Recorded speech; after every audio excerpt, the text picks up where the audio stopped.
बिस्मिल्लाहिर्रहमानिर्रहीम dear recipe YouTube family, कैसे हैं सब? उम्मीद तो खैरियत से होंगे। अल्लाह ताला आपको इसी तरह से हंसता मुस्कुराता खुश और आबाद रखे।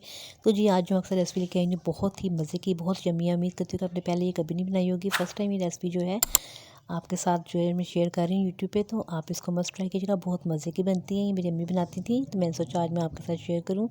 इसके लिए घी लेंगे हम 1 चम्मच। उसमें मैंने एक मीडियम साइज़ का प्याज है उसको ऐड कर दिया। इसको हम थोड़ा सा जो है लाइट ब्राउन करेंगे, ज़्यादा डार्क ब्राउन आपने इसको प्याज को नहीं करना है। ये देखिए इस तरह से कलर आ जाएगा।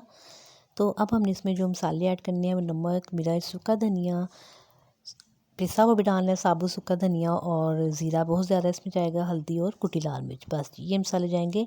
ज़ीरा और सूखा धनिया जो है ये मस्ट इसमें ऐड होगा। तो जनाब आप ये आलू ये बनाएंगे ना डिश, आप खुद कहेंगे कि वाकई बहुत मज़े की बनी है। टमाटर लिए 2 मीडियम साइज़ के, बरीक बरीक कटिंग कर लेनी है। सब्ज़ मिर्चें भी बरीक बरीक कटिंग करके वो हम ऐड करके साथ थोड़ा सा पानी डाल देंगे ताकि टमाटर जो है वो अच्छी तरीके से थोड़े से कुक हो जाएं। और अब हम इसमें डालेंगे थोड़ा सा अनारदाना, मैंने लिया था, उसको मैंने भिगो के अच्छी तरह से साफ़ कर लिया था। 1 टीस्पून के करीब तकरीबन आधा मैंने लिया है। तो जनाब आप ये रेसिपी ट्राई करें, बहुत मज़े की ये रेसिपी है। और इसके साथ आप सादी रोटी बना के उसके ऊपर घी लगा के और वो साथ इसकी इंजॉय करें, बहुत मज़ा आता है इसको खाने का।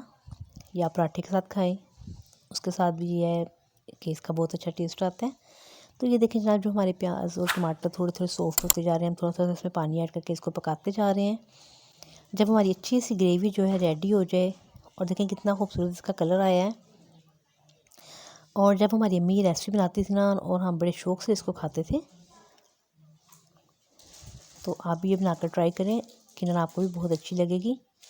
ये देखिए जी, हमारा मसाला अच्छे तरीके से जो है इसको हमने भून लिया है। टमाटर हमारे जो है वो अच्छे तरीके से कुक हो गए हैं और प्याज भी हमारा सॉफ्ट हो गया है।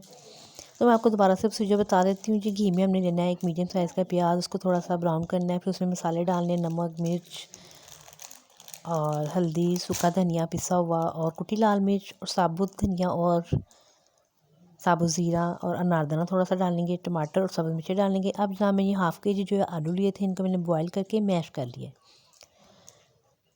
तो आप हम इस टाइम पे ये आलू इसमें ऐड कर देंगे और इसको थोड़ी देर के लिए अच्छी तरह से कुक करेंगे और फिर 5 मिनट के लिए इसको दम पे रख देंगे।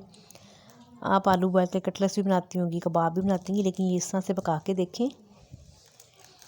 जनाब ये बॉयल आलू हम इसके अंदर डालेंगे और इसको चम्मच के साथ अच्छे तरीके से तमाम जो हमने ग्रेवी बनाई थी उसके साथ मिक्स कर देंगे। तो अभी आप देखिएगा ये लुक वाइज कितने अच्छे लग रहे हैं और ये खाने में भी बहुत मज़े के बनते हैं। तो ये देखिए हम घी के साथ इस आलू को मज़ीद अच्छी तरह मैश कर देंगे ताकि ग्रेवी, ये देखें। अब हम इसके ऊपर गार्निश के लिए धनिया डालेंगे और फिर इसको हम 5 मिनट के लिए दम वाले फ्लेम पे दम पे रख देंगे ताकि इसका जो ऑयल है वो भी रिलीज़ हो जाए और थोड़ा बहुत इसमें जो मसाला है ना वो आलू के साथ अच्छे तरीके से उसका टेस्ट आ जाएगा। ये बहुत जल्दी 5 मिनट में बनने वाली रेसिपी है। आलू पहले ही बॉयल कर लें, बाकी तमाम चीज़ें रेडी करें और ये बनाएं और ये खाएं, इसको एंजॉय करें। मुझे अपनी दुआओं में याद रखिएगा, अपना बहुत सा ख्याल रखिएगा। कल फिर मिलेंगे किसी यूनिक रेसिपी के साथ, तब तक के लिए अल्लाह हाफिज़।